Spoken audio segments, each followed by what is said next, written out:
Hello and welcome to the Old Gold and Black for this final video in the daily December or month of Nuno, whatever you want to call it. And it's a accumulation of a lot of ideas that I've had over the last year or so, and hopefully you'll enjoy watching it. I know it's quite long and perhaps a little bit off-putting, but hopefully you'll stick with it. There's a lot of great moments to reminisce and quite a lot of bad to reminisce about as well.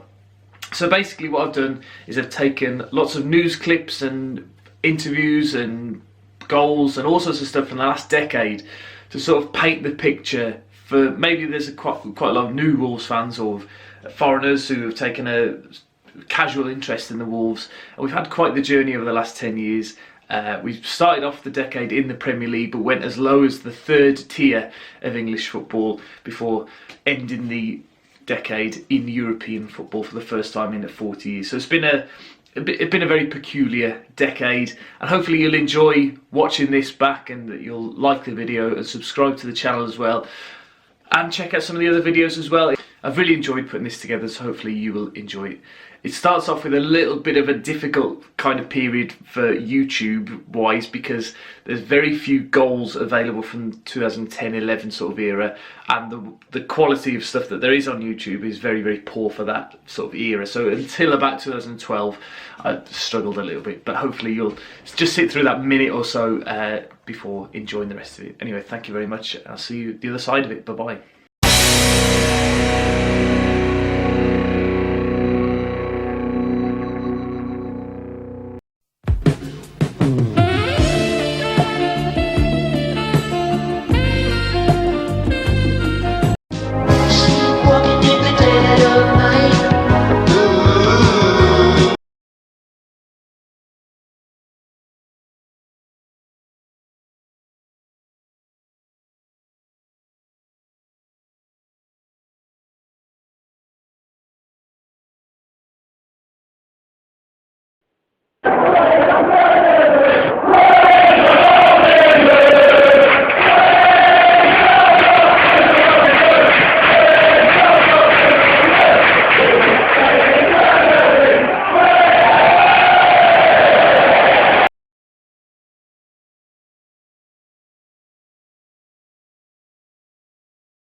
Well, day after they survived, they're already rebuilding for the future at Molineux. It's part of a £16 million rebuild. Fans earlier had been allowed to go in and rip a seat. Yeah, take a they're few moving very mementos. quickly, aren't they? How about this? Now, this is the stand colour stand. They're knocking down the single-tier stand.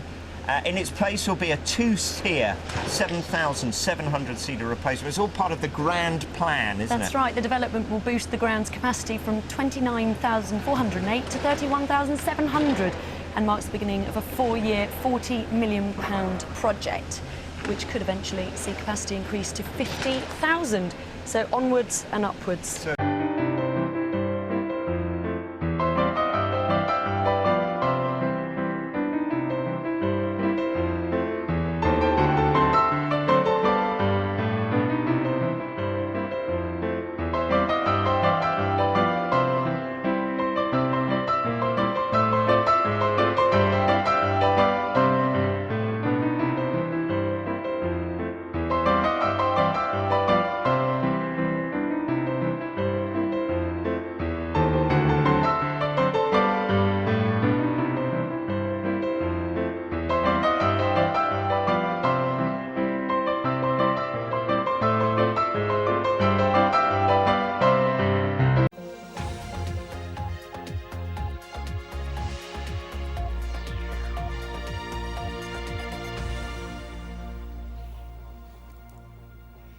Good evening and welcome to the start of the week here on Midlands Today. And a gloomy start to it for Wolves manager Mick McCarthy, sacked with immediate effect this morning.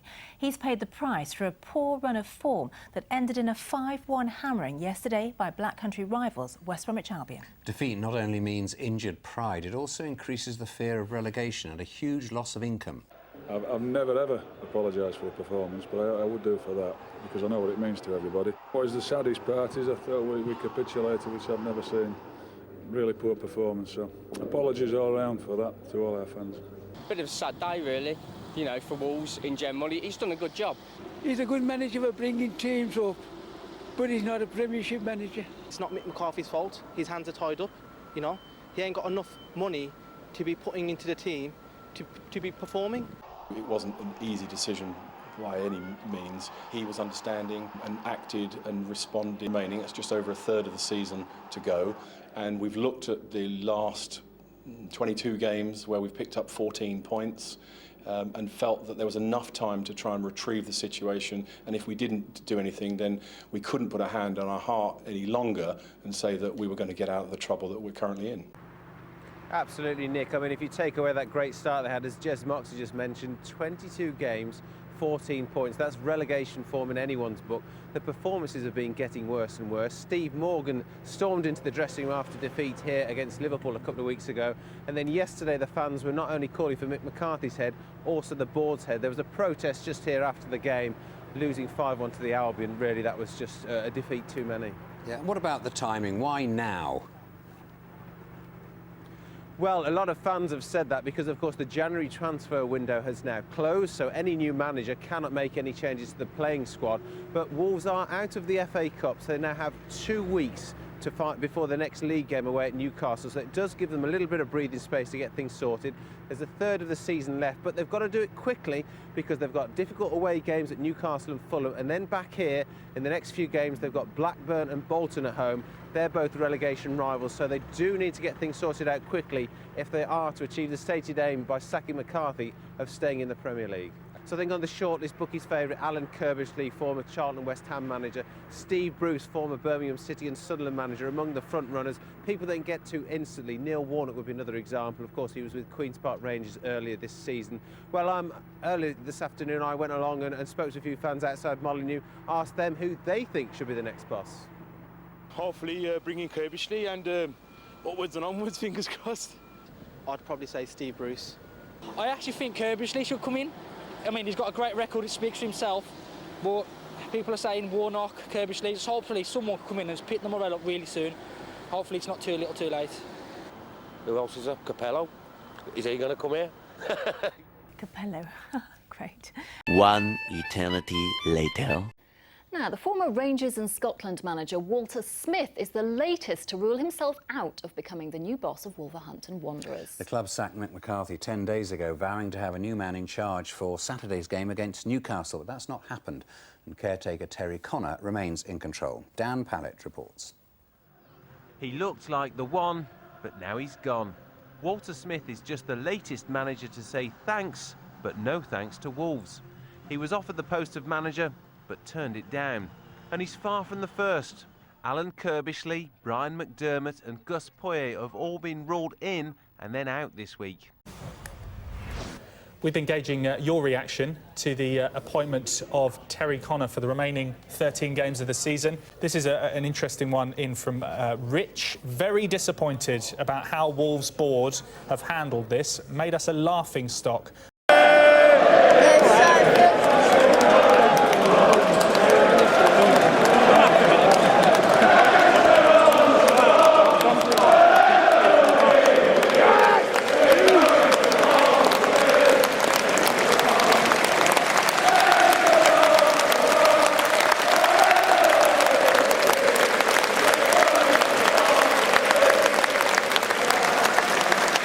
After 35 games, it's we as a club proved not good enough to stay in the Barclays Premier League, so it's really emotional, a really raw day today for not only myself but for staff, players, supporters, everyone connected with the club. We'll find the next few days really tough. Wolves give Stella Solbakken the job of leading them back to the Premier League, but the players admit they've never heard of him. Don't know who the guy is, to be honest. You've never heard of him? Absolutely not. Did you know about Solbakken and what he's done in Europe? No, not really. I don't know enough about him to comment, and I don't think the general public know who he is, you know. Now we've got to get used to pronouncing his name as well. Stale scobbler. something or other, yeah. I mean, it's come right out of left field. I'd heard the name. I know he'd done well in Denmark, but obviously, yeah, it's a bit of a risk. He's got no experience of managing in this country, but he seems like he had a great reputation. To win 5 league titles in any country, you know, is a great achievement. Seems like he got a reputation for playing good football. Seems like a feisty character. So you know, there are plenty of positive signs. We just got to wait and see, I guess. To be honest, I didn't know anything about him, and then I had a look. I did my research, as I think everyone has, and I know that he's had quite a few good achievements with Danish clubs, and I know he's had some Champions League experience and done quite well. I think he had a bit of a shocker at his last club, but you know, we'll see. I mean, anything's got to be better than what we're doing now, so you know, bring it on. I just want to thank the 2 gentlemen here for the good conversation we have had the last week. It was very intense talks. I would not have taken this job if I hadn't seen that the club was ambitious and that I could see myself doing a proper job here. I've just been at the training ground, wish the players a nice summer. And we have a revenge to do next season, and I don't think it's much more to say that than I'm proud to be manager in a big traditional club as Wolves. In my bag for the return to Norway later today, I have 38 DVDs from this season, so maybe my wife is not so happy with that, but the job starts now. 59 league places separated the 2 sides prior to kick-off, but just a minute into the second half, Alex Lawless ensured there would be an upset at Kenilworth Road. Hello, good evening. Wolverhampton Wanderers have moved quickly to replace sacked manager Ståle Solbakken. Tonight they've appointed the Doncaster Rovers boss Dean Saunders to take over as manager. The former Aston Villa striker is the 4th boss at Molineux in less than a year. Meanwhile, Solbakken has been talking exclusively to Ian Winter. Very bad feeling. I feel very hurt. Obviously, our performances and results over the last few weeks hasn't been satisfactory enough. But I hope that I could have been allowed to turn it around, and I've said that all along, that I may need some more time.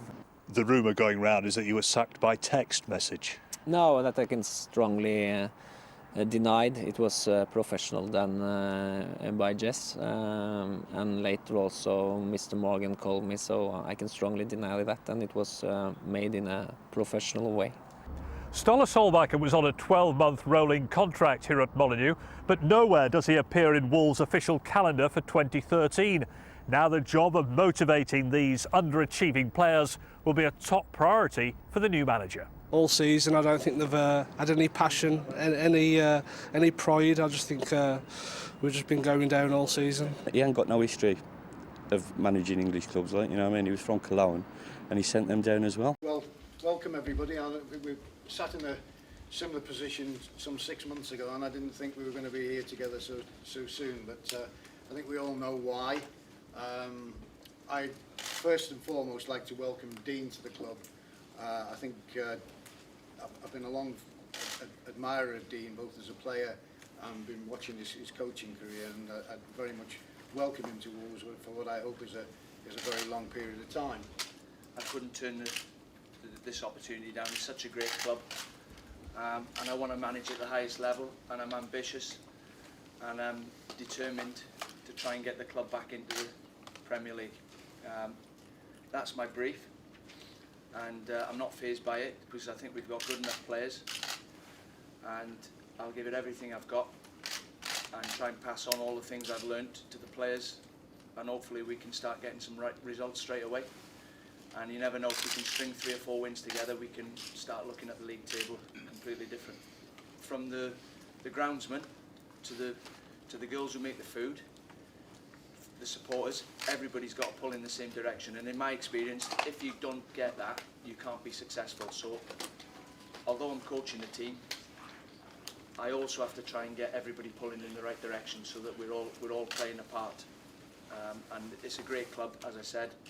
We've got some great players, and there's no reason that the team can't climb up the league and get into the next league.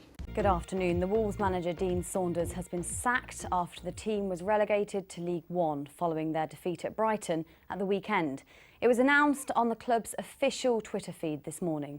Saunders was only appointed in January, and after Saturday's game he spoke to our sports reporter Ian Winter, saying how much he was looking forward to rebuilding the team. Get the culture right in the club so that we're all on a winning formula, and hungry players who want to roll their sleeves up with no mental baggage. I think there's so much damage being done mentally to the players, it's hard to put right. Sometimes it takes hitting rock bottom before you realise things have got to change, and I've got to change everything, and I've got to rebuild the club. Well, I'm joined now by BBC WM sports presenter Daz Hale. So Daz, was it inevitable?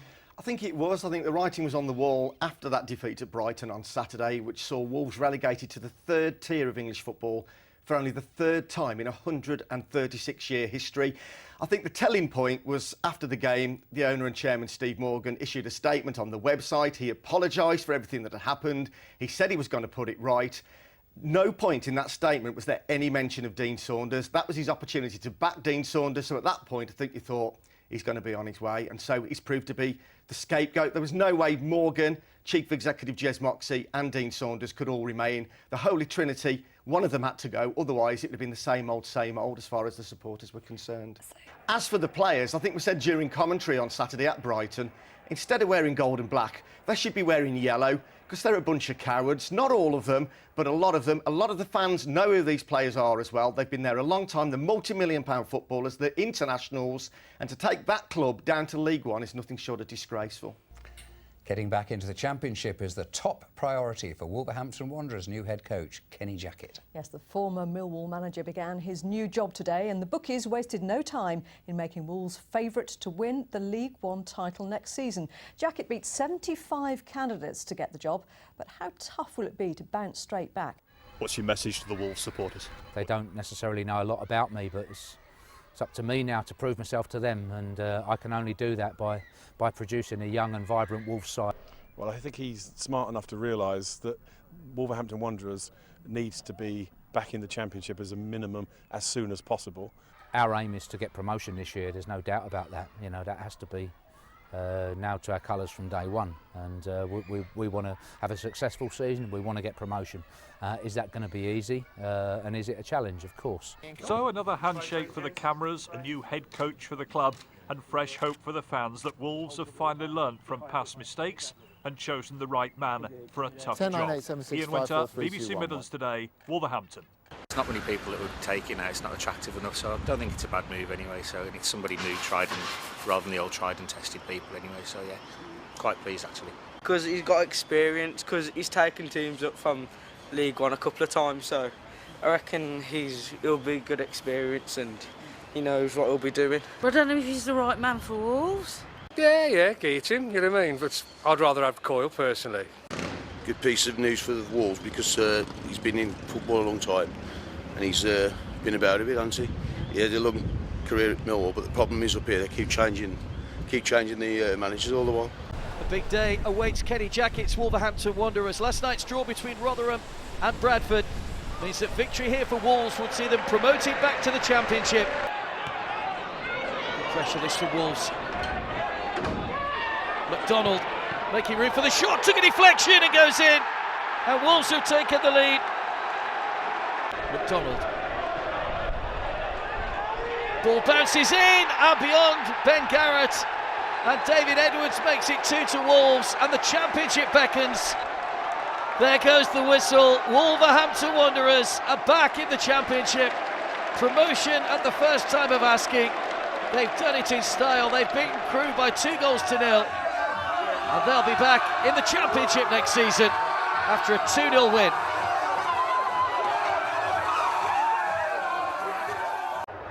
This has been some game. Sam Ricketts, he wants the ball back. Still going, Ricketts! Oh, that is outstanding! Wolves might want another goal, Dicko might want another goal. Here's a chance for number 6, and it's Kevin McDonald who adds his name to an unbelievable score sheet. An unbelievable game. 2 goals in injury time. Wolves 6, Rotherham 4. And then, on the medals,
As you know, we issued the news on Monday afternoon that after 8 very enjoyable and eventful years, Steve Morgan has decided to put his 100% shareholding in the club up for sale, whilst remaining as owner until such a time as a new custodian can be found for Wolves. So firstly, on a personal note, I was extremely saddened by the news on Monday. Although Steve remains the owner of the club until a new one can be found, I think we've lost a chairman, and it's sad that we've lost a chairman because he was totally and utterly committed to Wolves. Steve's always understood this huge challenge, the unique responsibility of running a football club, and his passion and commitment towards the team has taken up an enormous amount of his time and his energy. But it will take time, and for the record, we will not be issuing regular updates to the press and media on how that process is going, because I'm feeling we'd be issuing statements saying nothing to report for a very long time. Will ensure be important to him. So finding the right person to take the club forward is absolutely of paramount importance. Yeah. We all remember that Sir Jack with the £10, but you must put in 30 million. Did Steve do that? Did he achieve that, and more? Yeah, I'm surprised by the question, really. The day one that Steve took over, £30 million was transferred from his bank account into the bank account of Wolverhampton Wanderers. On day one. We were sitting on the completion, we sat around a table ready to sign the documents. If we signed the documents, banks on the phone, solicitors on the phone, the money came in day one, the first thing that happened. So how much do you estimate that Steve, as a personal,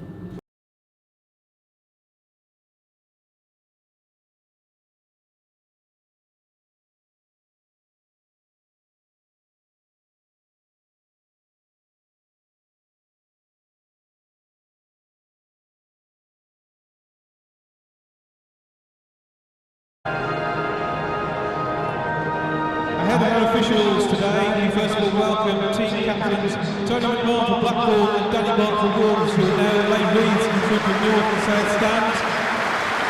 And please we welcome our visitors today, Blackpool, and our team, Wolverhampton Wanderers.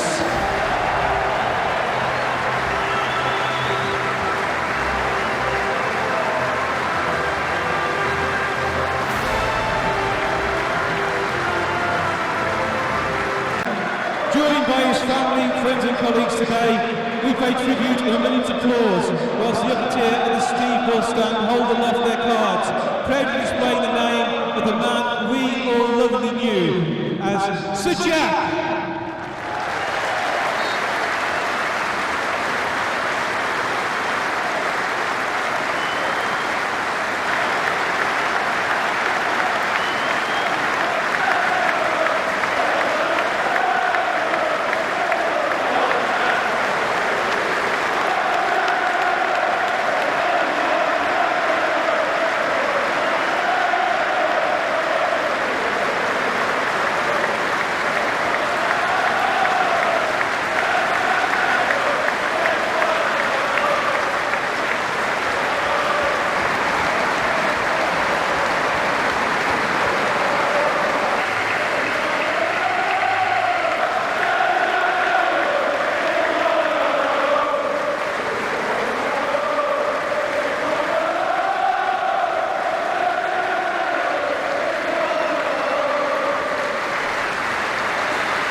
Ladies and gentlemen, look skywards as 91 Union Jack balloons flanked by 2,000 old gold and black balloons head towards the heavens.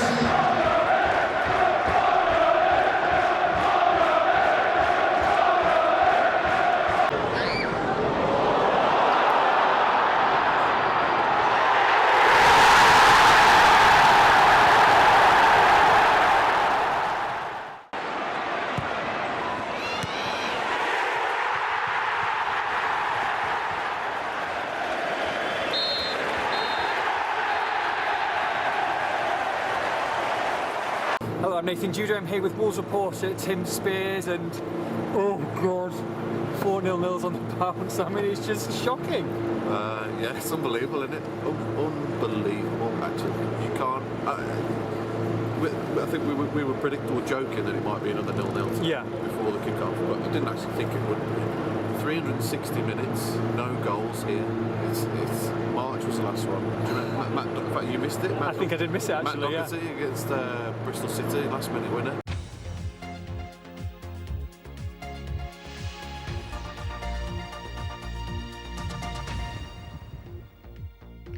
Good evening. New season, new owners. Wolverhampton Wanderers has been sold for around £45 million to a Chinese conglomerate. Shanghai-based Fosun International have bought the club off Steve Morgan, who's been in charge since 2007. Wolves have had a difficult few years, but fans of the historic club are hoping now for a better future. They certainly do, Nick. We've already had a Chinese takeover at Aston Villa. Today at Wolverhampton Wanderers, we understand there might be one in the pipelines at West Bromwich Albion as well. It all comes from the fact the Chinese government is getting very keen on football. You might have seen some eye-watering transfer fees and wages paid to stop top stars to go and play in China. Now they're looking to invest in Europe and maybe get some of the expertise back to China, because they have ambitious plans. They want to host a World Cup, they want to win it by 2050, and because Midlands clubs were for sale at the right time, the investment has come. I think I have spent a lot of time to look for a club and to invest in Europe, and but I have I think looked at more than 15 clubs before in the 2 years. So, but I happened to find this club is the right one, because it fits all of our standards and how to invest a club and what's the criteria here, and the academy here is very good, and we have so many young talents, and the club is very clean and a very good facility here, and I think we want to do something in UK, and I see very good potential to promote the club into Premier League. So that's all the reasons why I want to do that. We should also probably include Jez Moxey in this as well. I know he helped you before and he's helping you now. How sad were you that he's decided 16 years is the time for him to step down? Oh, I'm so sad. Frankly, I don't want him to leave, because he has been here for 16 years and it's a very good person, and he can help him much and for the future work. Good afternoon, everybody. Welcome back to Molyneux for another announcement. Wolverhampton Wanderers is very pleased to announce that we have secured a new head coach for season 2016-17. The man sitting next to me. Why not? Wolves are the biggest team for us in Italy. It's in the our fantasy, because for us the football is a passion, lovely, and this club is all the times was in our mind. Either if they, for example, they play only one time against Italian clubs, only one time in the Europa competition, but still a club that is a very important club. I receive a lot of message from my friends that I discovered that they are Wolves fans. It was a bit of a surprise when we first heard that he's been appointed, because I've never heard of him, and when I looked him up on Wikipedia it was somewhat worrying, because he looks like a journeyman, and with no experience in the Championship in English football, one wonders how well Wolves will do. We'll see, halfway through the season he'll probably be gone. Now, here's a familiar story. Wolverhampton Wanderers are looking for a new manager again. The club sacked Walter Zenga this afternoon, less than 3 months after he took over at Molyneux. He's the 6th manager to depart the Championship club in 4.5 years. But the axe fell after just 87 days, 17 games, 7 defeats, 6 wins and 4 draws. It's his own fault, because he had the money, and after sack these results, I think it was a no-brainer. Had to go. I was absolutely shocked. I think Zenga has been harshly dealt with and he's had a lot of bad luck. Well, Mary, there are two names that are prominent on the bookies' list of favourites tonight. And one is the Portuguese manager Marco Silva, and the other is the former England boss. Sam Allardyce, born just a few miles from here in Dudley. So what does a former Wolves legend, Mel Eves, make of today's developments? What do you think, Mel? Well, it's come a bit of a shock because I thought that Walter Zenga had endeared himself very well to the Wolves fans, and but having said that, we know that football, it's a results business. The Wolves' new head coach, Paul Lambert, believes he can bring the good times back to Molineux. He's also praised the club's huge fan base and says he can't wait to start working with the players to lift Wolves away from the relegation zone and towards the Championship playoffs. Ian Winter has been to meet him. This has always been a huge football club. You ask me what I want to go out the league. I think everybody wants to go out the league, and that's an aim. We're going to have to make some headway, no two ways about it. Music to the ears at Molineux. Paul Lambert has clearly got the ambition, he's also got the shirt, and today he got the backing of the Wolves legend Steve Bull. How important then is it for Wolves that they have somebody who knows the Championship like the back of their hand? That's what it's all about, I think. I think the fans know that as well. We needed somebody British. I think it's still going to be tough for him.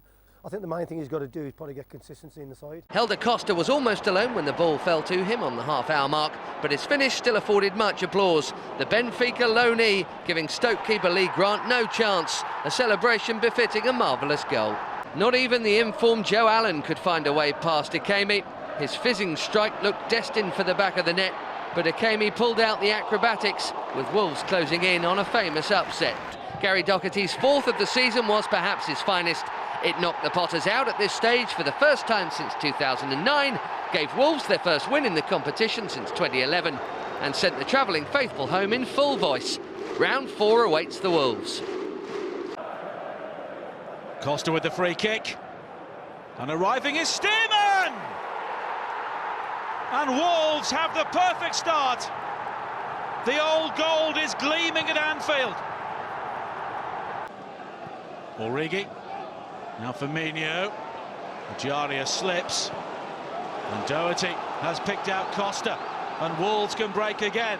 Dicko to the right, and it's Weimann to the left. It's Andy Weimann, and it's 2-0 to Wolves. The former Aston Villa man scores at Anfield yet again, and Liverpool are in all sorts of trouble. A devastating breakaway. Costa at the heart of it once again, and what a calm, a short finish from Andy Weimann. And it's all over. What a victory for Wolves. Paul Lambert and his team have been outstanding, and Liverpool have crashed out of the FA Cup at home. This will make all the headlines. Wolves have won by 2-1. Yeah, I think the coach at the beginning was not the right one. Maybe he would be a good coach for the other club, but because it's about the match, yeah. So he didn't match us, and so we have to change. And but Paul is quite a good coach, very good, and I think he will be our very, very good coach. And in future, I hope he can stay here for a long time, and if he can help us to go to Premier League and stay there. And Whether the players have let him down, I don't know. They had a bad run, then they've improved, and then they've gone back again, I think. But at least they've survived, as Birmingham City just about survived. But so maybe next season, if he's still about, with a bit of investment, he may be able to improve. Well, I don't think he should. I think give him a chance, give him some money. That's the main thing. Yeah, he wants to do his best. He loves the club, he loves the town, or the city rather. But just give him some money. I mean, we just get rid of them like, leftover newspapers. Give him some money. Good morning, everybody. Welcome to Molineux. I just want to, before we get into the Q&A section of the press conference, I just want to make a couple of statements and points, really.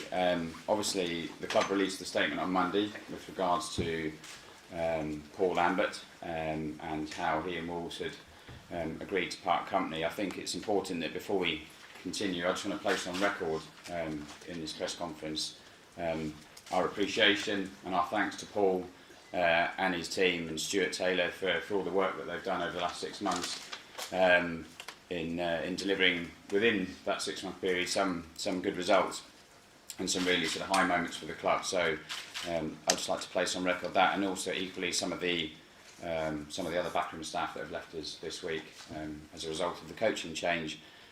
Some of those guys of which have been with us for several seasons and seen some real success within the club. So my personal thanks to those guys. Obviously, we're here to welcome Nuno to the club, so you can put your questions to him. Good morning, everybody. I like challenge. I like new challenge, and most important, I appreciate people. So as long as the moment I met people from Wolves, I was delighted. And new challenge for us. We hope to work hard and bring new things to the club, help the team to succeed. And the new challenge. New challenge is always a good thing for us. Nothing changes in football, you know that. It's everything about results.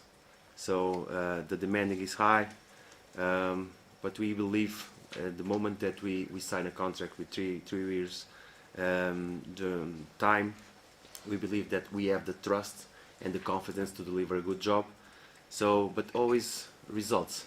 And the best way to achieve results is to work hard and be really and show everybody that we are here to work and to make Wolves a better team. This is the secret of football. On it, whipped to the far post where it finds. It's Neves for Wolverhampton Wanderers. 12 yards. It's Hoylett. Comes to a dramatic conclusion. Out as far as Neves calls for shoot again. Waiting for Danny Bart and Connor Cody lift the Sky Bet Championship trophy. And scores on towards Jimenez. And suddenly a free. Traoré. Diogo Jota. Trying to get past Shaw, and he has got past Shaw. Jota gets past Romero too. Wolves are getting past Manchester United. Watford. Work to do here and there. It's Doherty with a goal for Watford. Matt Doherty putting the Wolves ahead. Doherty's ball in towards Jimenez, who brings it down and scores brilliantly. What a wonderful goal that was from the Mexican. Signed this week for £30 million, and he's going to do his marked celebration. That was sheer class. Wolves defeat at Wembley, we still caught Jackett in. We got so close to victory, how come they win? But Phoenix, like we've rose again, we've come back undeterred. Wolves, I'm off to Europe, buzzing ain't the word. 1, 2, 3, 4. Buzzing down the market, buzzing up the town. That's what the folks I'm saying, the word has got around. Buzzing down the chip shop, by now you must have heard. The Wolves I'm going to Europe, buzzing ain't the word. Trying to pick out a man, Jota! This ball's going to find its way through to Jimenez. Now Neto was blocked off the ball. Jimenez might go in alone. Oh, what a goal! That is absolutely stunning! Neves with the cross and Bolly, what a chance! He's won it! But done it! And if there's anybody deserving of a goal tonight, it's Willy Bolly, because he's been absolutely supreme. Way out for Wolves. Jimenez. Traoré with him. Jimenez might not need him. This is Traoré! Back. Jimenez looks for Traoré, who will run and has a chance to seal it, which he takes. So thank you very much if you sat all the way through that and you're listening to me now. Very, very long video, but hopefully lots of enjoyable moments, or lots of times when you think, did that really happen at Wolves? And how different the regime was under Steve Morgan to that of Fosun. It's quite incredible really to watch back some of the strange decisions that were made and then the grandiose things and promises that they all came in and made. If you look at Dean Saunders and Paul Lambert and what they were going to achieve, if you listen to them, It's been very, very funny. All in all, it's been an incredible decade. I don't think I would change anything because we can really appreciate, we can really enjoy what we're having now because of how bad it got in the middle period of that decade. And even under Kenny Jackett, when he'd done all the hard work of rebuilding the club, there's those 4-0 draws at home and stuff like that where things were really down and really dull. And what this experience has done for me is to sort of really, really appreciate and respect the work that Fosun and Nuno have done over the last 3 years to take us back to where we've always said that we belonged, but nobody really thought it was ever going to happen again. And I can see that in the next decade, I think we can push on even further, and it's very, very exciting time to be a Wolves fan, and hopefully it will continue to be an amazing journey, and hopefully not as roller coaster like in the next 10 years. So that's the end. I don't want to keep you much longer, but if you did watch all of it, then pop in the comment section down below your favourite moment of the whole decade, and what do you think is going to happen over the next 10 years. Will we be sitting here in 2029 having won a Champions League and had won the title and all sorts of stuff? Is that possible in your mind? Let me know in the comment section. But thank you very much for watching. Thank you very much for supporting the channel. I'm going to have a little bit of a break for a couple of weeks now from making videos, and I'll see you on the other side. Cheers. Bye-bye. Buzzing down the chip shop, by now you must have heard the Wolves I'm going to Wembley, buzzing either word.